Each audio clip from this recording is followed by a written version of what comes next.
Ale kumanga motema moto yaya.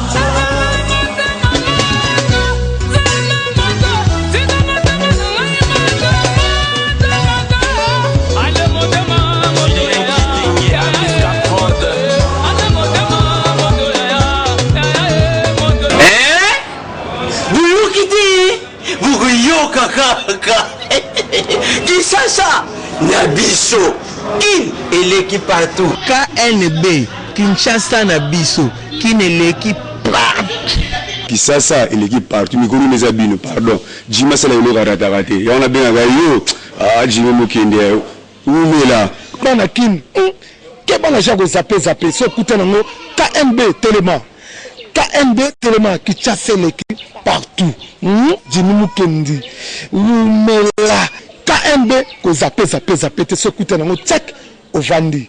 À travers la flamme par la com, devenant fort. Mbote Bakino peu bienvenue dans numéro ya sika ya magazine de Lobela Kabino ba réalité ya vie ya Kinshasa KNB.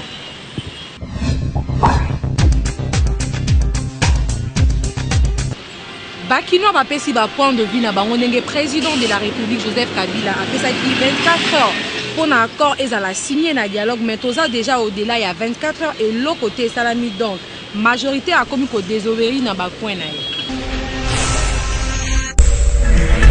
Lelo toza mercredi 12 octobre, autorité morale et majorité présidentielle, dimanche passé na Kingakati, apesaki 24 heures na ba membre ya majorité présidentielle pour la signature ya accord ya dialogue o esalemaki na cité ya Union africaine, presque 48 heures rien ne fait.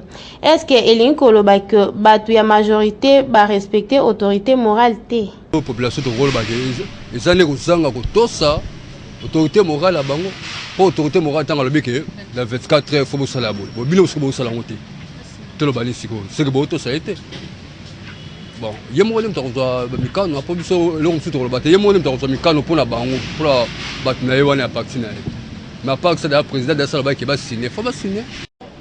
Donc batwana baza tout en tour na yewana. Non, bango so ba signer et la kisi ke atikit. Mais so ba signer te. So ba signer te. C'est-à-dire bango bazo lingaka ye avant na wana. Comme balobaki officiellement te. Baza obligé to wana pe ba ko négliger na bango. Ba ko négliger parce que ça solo moko ba solo entre bango. Et ça officiellement te batu bayoka ki yango te ba bika ba bi bon voilà président lobi bo alobi. Et ça officiellement te. To ondi mango nde ni kino balobaki 24 heures ou be eza ya solo beza. Est-ce que et là, on a Isaiah solo, au bango balobaki kino président pesa bango 48 heures, 24 heures. Et c'est ça solo. Bolandi ndenge mutu na mutu a s'exprimer pour na batu mususu signature ya accord wana ezo dépendre kaka na seul vouloir ya camp politique moko te. Mais na accord il y a toutes les composantes au dialogue. Kinshasa et l'équipe partout. Magazine na bino KNB ezolemba te kopesa bino évolution ya ba élection na États-Unis yango lelo a proposé bino série ya ba défection au sein ya parti républicain ya Trump. Likolo ya maloba na ye mabe sur ba maman Donald Trump malgré pardon ya mwasi na ye ba défection eza ko continuer au sein ya parti républicain. Pour certains cadres et partis républicains, jamais un candidat a été aussi imprévisible que déshonorant comme c'est le cas avec Donald Trump. Parmi les ténors Oyoba Boakisi Trump, le président de républicains de la Chambre des représentants, ancien gouverneur ya Californie Arnold Schwarzenegger a lobby eza mawapo na biso ba républicain. Ancien secrétaire d'État Condoleezza Rice yekutu akei musika te, Trump a compté sur yete. À ce jour, nous comptons près de 650 membres et à parti républicain Oyoba s'est prononcé clairement que bako voter Donald Trump te. Oyo est un bel exemple de démocratie pour l'Afrique. Batu bakanisaka que la solidarité dans un parti politique doit rimer avec le mal. Ceux qui mutunabino a fingi batu en public, surtout ceux qui ezaba maman, okoyoka ba déclaration de gauche à droite. On dirait Mabe etalaka elongi selon ba camp politique. Kinshasa et l'équipe partout. toyebi ke soki ozobeta mwana ye ke mwana wana akimi pa ba voisin ezali déjà aza koluka secours mosusu me ba parents mingi azobeta mwana omona kolanda etie pa ba voisin yango bakino balobeli yango na micro ya KNB. toye kotuna baparent bayebisa biso soki mwana asali mabe moko boye ke ozogangela yo olingi obeta ye to obandi kobeta ye déjà mais akimi na ndako ya bavoisin, est ce que kocontinue toujours kolanda mwana to kotika seke abangi ifo esengeli fo tika kaka kolanda yo obeta yo susu danger ekokoma soki obeti okei ozie na makasi po obeta ye peut-être okosala mwana mabe. Bon kosika sekozala mpe tanto papa azali na kanda ya ya makasi akimona kimi pa bato ayandi pa kopanza pe bilo bato me conseil ngana pesa bango bazongela ngo lesute un beau parent mwana sali mabe akimile pa ya voisin okolanda to kono beta ye na ngai abikisi yo na likama po nkande zakande satan abikisi yo na likama mbala sima ko sa eloko wana te so sa eloko wana okoma lokola soba e pa na biso baloba olingo landa mutaliboma olatelamba so latelamba to kompe mutaliboma. boki ndenge parents moko apesi réponse donc mingi ya koloba na baparents eza ke soki mwana déjà akimi il faut kotika ye parce que ntango akozonga nde okogangela mpo soki okontinue kolanda ye na se ya kanda okoya kosala mwana mabe parce que soki bavoisin bazopekisa otika oyoki te okoya kosala eloko mwana yo mo okanaki te oregrete donc il faut koyeba ke eloko eleki tika eza te parents Kinshasa eleki parents. Kala na Kinshasa ezalaka soki ba sainte jeune fille famille na kokende kotika ye pa mibali me kokamwa lele koma ba maman mingi balingaka susu kokende kotika bana na bango te po bango moko balielaka bana na bango mbo. Kamata 20 € yo tiango na poche soki ozana ye mposa ozonga na 1 € ba dieu de la terre ba surveiller kanai ponazana prototype pièce unique ya musée ya Nzambe. Na Kinshasa tokoma komona ba mama mingi balinga susu te soki ba sente mwana na ye akenge kotika ye na famille oyo ba sentaki mwana parce que bakoma na ba intérêt lorsque ba sente mwana ni mobali aya kotika mbongo po bango moko nde baliaka mbongo wana boyoka ndenge ba mama balobi na micro ya KNB. Ba mama mingi bakomi profiter na sima ba jeune fille na bango bakomi omona se mwana na mois 2000 mwanda kopeke ebika yango mwasa mwana saki pa mobali ana eza mwa changement ekota po ifo nanu koyeba esika ozokende otika mwana mobali yango aza sous-logé aza na lopango ba famille aza na ndako na ye moko mama mosusu akokanisa soki nake kotika mwana okende kotika mais raison ya koloba ke navanda na mwana na ndako po baya kotikelanga mbongo naliaka wana eza kodétruire babali ye te babali mwana te koma yo okende olela mwana il faut vandisa mwana ona ndako opesa ye mateya po azongela lisusu te soit azongi na classe soit azongeli misala na ye neti ngai naza na mwana nga 15 basentaki mobali amonani te sima mikolo ya kotanga mobali toke na famille ya mobali balingi te ngai mona zwi charge na ngai nga mona bandi na bakilo accouchement makambo nyonso naza na mwana nga na ndako ekezala passe pe mawana ba mama wana so ba continuer kana comportement wana na so ba sente mwana mobali amonani zo mukumba ke kotika place yango eutaki soki bango basilisi oyo ya bango babongisaki pona mwana soki esengi azonga po toyebi ke lelo mabala lelo koma na wakati koma ke stage ba sente yo ke na famille mobali soko boto simbi nzela ozongi pa na bino kovanda pa na ngati kokende kuna pa mobali na yo ezala passe za bisingo ke monela ngo kuna so ba sente yo faut subir punition d'ailleurs tikali fi mwana ngati na récupérer sima toyoki ndenge ba mama balobi na micro ya KNB soki ba santé mwana na yo kende kotika ye place ba santé donc pesa ye punition et non que au garder na ndako parce que yo oliaka mbongo oyo mibali bayaka kotika soki ba santé mwana na yo donc eza malamu te parce que mbala sima kolinga lisusu azwa mususu parce que yo mama osala réaction moko te po yebi ke oliaka mbongo na sima na ye eza malamu te. Kinshasa eleki partout. Ba étudiant mingi bazalaka na manque ya conscience na makambo ya classe na bango yango ba parents mingi ba interpeller bango na micro ya KNB.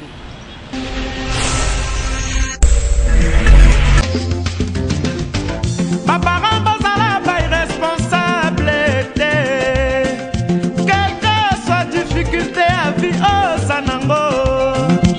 Kinshasa l'équipe partout, ba jeune fille na ba jeune garçon mingi bazaka na ba ambition ya kokoma ba kondi pe ya ko diriger mboka o un jour. Mais bazwaka soin ya ko tsala makambo oyo eza important te pona ko réaliser o eza ba rêve to ba ambition na bango. Oyo ka ndenge ba parents ba lobi na micro ya KNB. Il faut suivre ba cours na yo régulièrement. Kotika cours te o kende o sala kende na bare ko sala non ça ce n'est pas bien. Bisto tanga kinde wana te. Parce que bisto wana te. Il faut suivre vraiment la ligne directe des études. Ils ont malamu te comme retrouver mutu. Aza lobby pour une émergence en boka se retrouver na bar parce que bazo compter pour na yo, bazo compter na yo. Yo jeune pote Congo s'est développé lobby. C'est-à-dire cause la mokonza mboka, il faut la moto dans la conscience. Cause la mokonza mboka. Mais ceux qui ont bandé déjà la vie à Masanga na babar, mais n'est pas comme mokonza mboka. Batika vie à Komela, babar, peko bunda, kuluna batika. Ceux qui balinga comme bakonzi pour na mokolo lobi. Il faut que ami pesa na kutanga. Atika betambola tambola alanda ba camarade ya pamba te. Alors yope moboti zala dynamique tango ko mwana abani ko tengama luka moye ke opesa ye punition ke abanga yo ke papa to mama basiliki soki yo tana miso la simiso mwana soka moneli yo c'est fini akozwa vite na kata mokili. Mais loko zo sala bango entourage pesa mabe entourage musoko tambola nango eza malamu te. Mais yebaka koko conseil à maman azana kati na ndaka zoboko na papa tanga kelasi yeba maloba la nzambe wande ko memona nzela malamu. Mais ceux qui ont zaka kandenge wana okozwa responsabilité ozo sala te. Pota leloko mokonzo osala leloko mokote. Osaka des autres la mokonzo. Mais ceux qui ont tangi oyebi nzela na nzambe lezo tambusa pe ba lwande zo kenene mwana tambola okoma malamu. Qui n'est pas parents, ba conseiller, ba jeune, to ba pesi ba opinion na bango na micro ya KNB. Donc on va retenir que il faut que ça la ba chose importante ko tanga ko na nzela nzambe sala makambo ko ko sunga yo o réaliser ba rêve pe ba ambition na yo. Kinshasa et l'équipe partout. Jamais rata rubrique na bino ya selfie kanga photo c'est ka mukepe buka kingo tinda photo na yo na page Facebook Kinshasa na biso KNB. La photo, tout c'est comme ok. Bukakingo. Écoutez, envoie selfie. Écoutez, la photo, tout c'est comme ok. Bukakingo. Écoutez, envoie selfie. Ego d'idée, ego de la photo, tout c'est comme ok. Bukakingo. Ego d'idée, envoie selfie. Ego d'idée, ego de la photo, tout c'est comme ok. Bukakingo. Ego d'idée,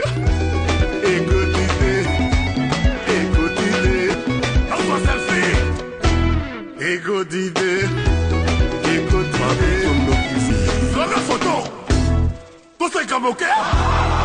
Bukakingo. Ego d'idée, envoie selfie.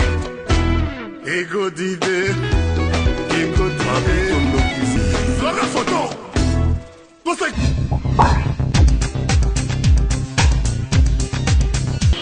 Batu mingi na Kinshasa bazalaka une fois boti mwana na ya kopesa ye ndoye sorti ya maman to ya papa na ye to pe ya camarade to muto ya lingaka nini yango pe to tuni bango ba yebisa biso na ba critère nini bapesaka mutu ndoye.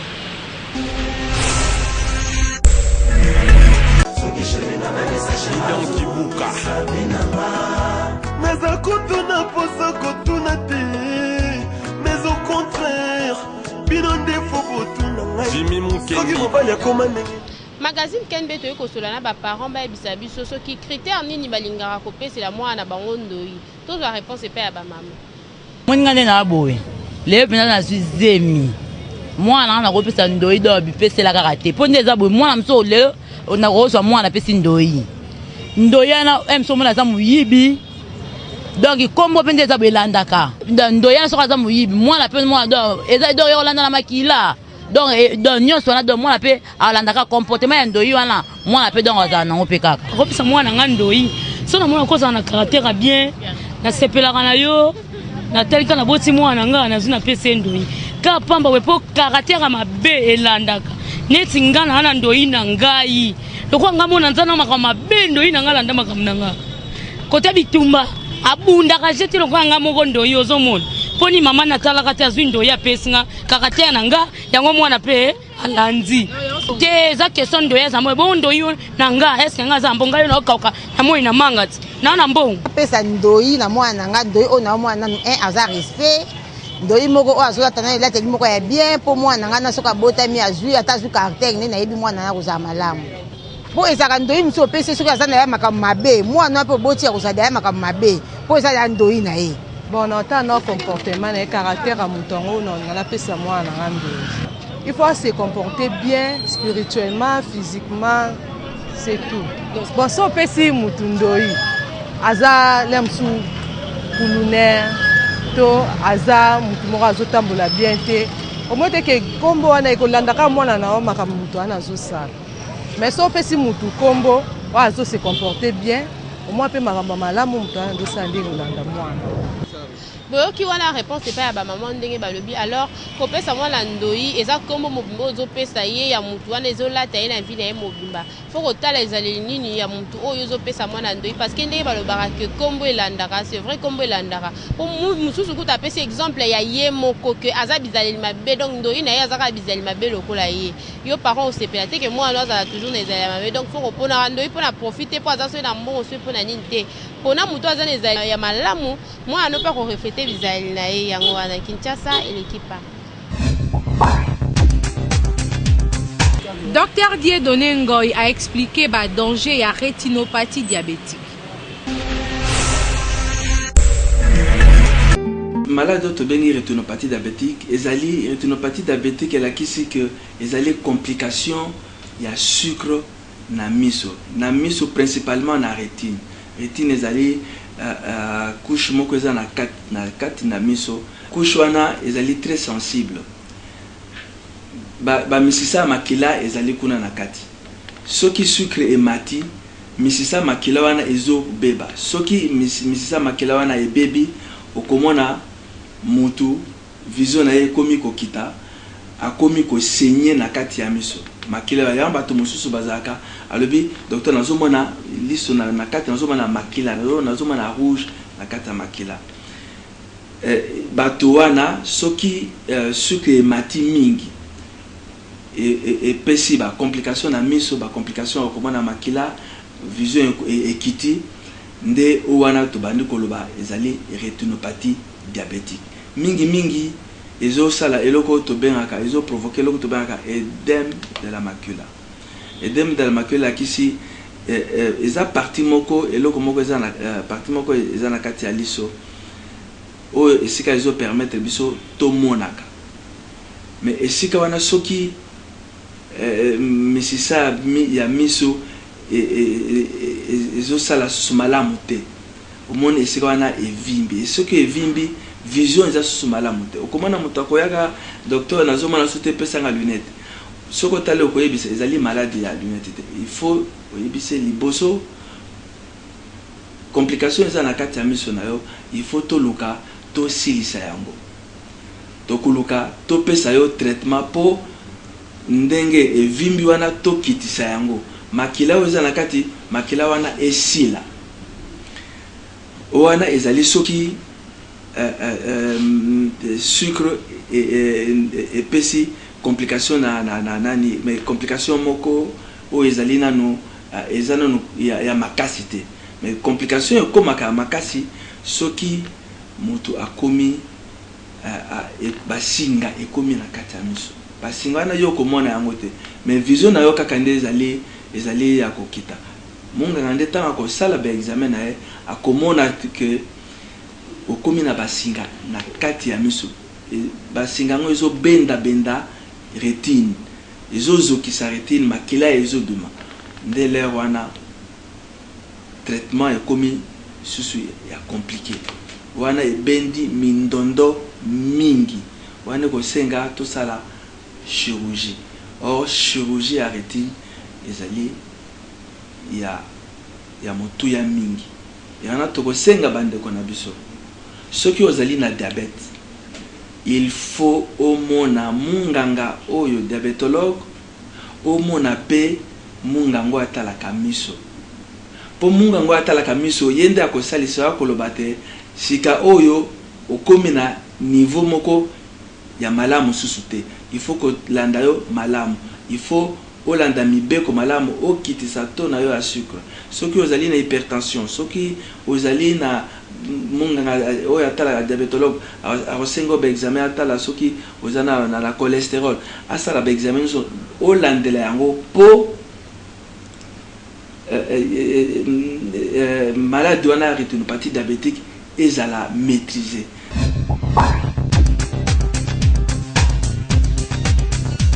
Par ailleurs que chez Trust, des véhicules d'occasion de haute qualité avec moins de kilomètres dans notre stock. Vous y trouverez toutes vos marques préférées. Toyota IST, Toyota Passo, Mazda Demio, Toyota Yaris, Prado, Nissan Skyline et tant d'autres. L'équipe technique ne laisse rien au hasard avec plus de 60 points de contrôle pour vous assurer une conduite avec des véhicules en très bon état. Visitez le site www.japanesevehicles.com, faites le choix de votre véhicule et contactez Force One Service situé sur Colonel Ebea, numéro 56, immeuble Boncoin, côte à côte de la Napi, à 1 minute de l'hôtel de ville de Kinshasa. Ou appelez le 081 99 64 301. Email info@forceoneservice.com. Nous vous accompagnons dans toutes les étapes. Plaque d'immatriculation, assurance annuelle, transport Matadi Kinshasa et un service après-vente assuré. Un seul site, www.japanesevehicles.com. Force One, l'unique et le seul représentant de Trust en RDC. Na Kinshasa ezalaka soki koko akufi bakoko na ye bakangaka cercueil puis avant bazongisa yango il faut bapesa bango mbongo yango totuni mpona koluka koyeba importance ya kokanga cercueil puis bafuta bango mbongo elakisaka nini. Comment komona comportement o mingi soki koko akufi faut bakoko baya bakanga mofini kwa cercueil. Est-ce que signification nango batu bayebaka ngo oyo kandenge bakino balobi na micro ya KN. C'est le biso batete là. Si vous faites cela, eza bokabwani na koko bolakani na ye. C'est-à-dire ya kei na kimia bino pe botikali na kimia. Symbole o bapesaka wana, ça signifie directement que koko na bakoko na ye bakabwani na bolingo. Et au comment na soki bo insister boke par exemple na paraforce, bo botoli bango bo finiko, koko akobanda ko bimela bango na bandoto. Un phénomène moko bon et comment nango mingi eza ba mikolo batu ba incitaka bana mike po basala biloko wana bazwa mwa lar nde eloko esalama bongo sinon eza nango na signification te ea na sens te po biso ntango tokokola babiloko wana ezalaka te baphénomène yango ko oyo ya kokanga cercueil po baluka mbongo ava balibere po bakende okunda koko ezalaka te ezabanda koexiste te ezali culture toye kokotawa mais école na école ezalaka na culture nango biso par exemple na espace Grand Kasai totangisaka bakasayen nyonso toyebisaka bango ke epa na biso esalamaka te mwana nyonso bano basalaka eloko wana ezalaka malédiction mpona bango toyebisaka toza na proverbe moko toyebisaka bango ke wamanya kuluku wamani kuvuluka chakalu ne nyoko kwenu nyoko wakalu ne mutengu ne lweso kokanga kifiniku ekumi lelo mena kalezaki po bakanga kifiniku te soki koko moko koko nipote koko akomedi ya kokoloko soka kufi na kati ya matanga basuka lupango te bakombola kapenda ko te alors bakosala nini jour matanga ekosila nde basiko bakotinda bakoko wana bakombola salite wana ezalaki na kati ya matanga.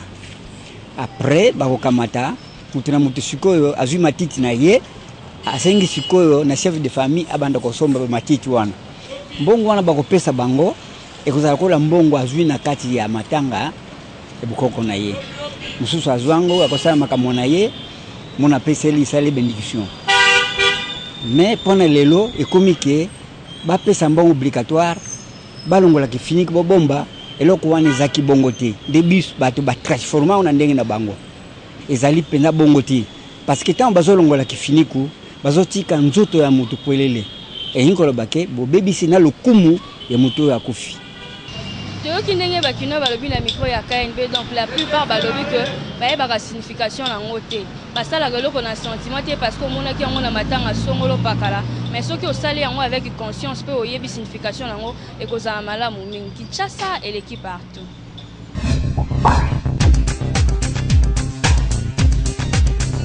Na masano ya lelo basupporters ya Vita Club na FC Renaissance bapesi état de santé ya baéquipe na bango mpona match oyo ekobetama le 16 octobre bolani. Bon, biso ta nzomo le soir mama biso ta papa abeta na mwana na ye mwana na Renaissance mwana ngai auta mukongo na ngai asali Renaissance na 20 mai na seka misa sport renforcer sécurité ta équipe est très bien bango bandako lobakeli na foot sango to betina nte to beta na ba mikolo mais mikolo ngo ti siko to zomona bango te équipe wana mususu abayaka wana to zozela bango le 16 nde ba koyeba soki biso to za banane baloba yeke ba kobeta Rogelu soki 10 soki 20 totali Rogelu ngo 23e minute joueur azur rouge mais bazo kokate yango le 16 biso na bango to zozela to ko venger maman Lufula Kari to ko venger maman na biso oyo makamba na ko sala maman yango to kozongisela bango Vita aza Vita équipe wana bato wana baosaka na wana tozela bango kaka baya samedi dimanche pena to wana besoin na bango penza baya basala même kisi basala n'importe quoi baya biso tozela bango to na ba bon joueur makamnyo se ya pepele tozela bango na entraîneur qualifié ibenge c'est Renaissance du Congo donc toza conscient to ebike to betali na foot oyo na zone de développement na biso pour tobima parmi les 3 premiers et puis tokota na playoff donc toza sur na match na biso ne toza ko se préparer en tout cas toza 3 points avec tout le monde Renaissance a outil na deuxième division en maintien en première division aye abandi des matchs liboso a sali ba bon résultat ASV club aza yaya was la radjan championnat il pas bandi des matchs a sali belle donc tibi que match ça bien dans les deux côtés mais aussi en sécurité makasi oyebi ke Vita en mesana na ko bima champion car na carré wana yebani Vita Mazembe ba msusu balandi toko sala polémique na Renaissance les aga moi équipe ya mukie penza les a pas événement na match wana kutunga na okende te na otala wana TV pour les net match ya bana mike otomona oto gagnera facilement on a fibre toi normal hein toi vraiment normal santé à kitoko makasi toi na 9 sur 9 toi premier na minute Renaissance premier na premier ba ozolo ba wana basi mana biso. Merci d'attention peu fidélité bozo de bateau kopé sa magazine na bino ya lelo ekomi na suka to kutani lobby na édition ya sika ya Sari Vimamba pe bobo sanate ke Kinshasa et l'équipe.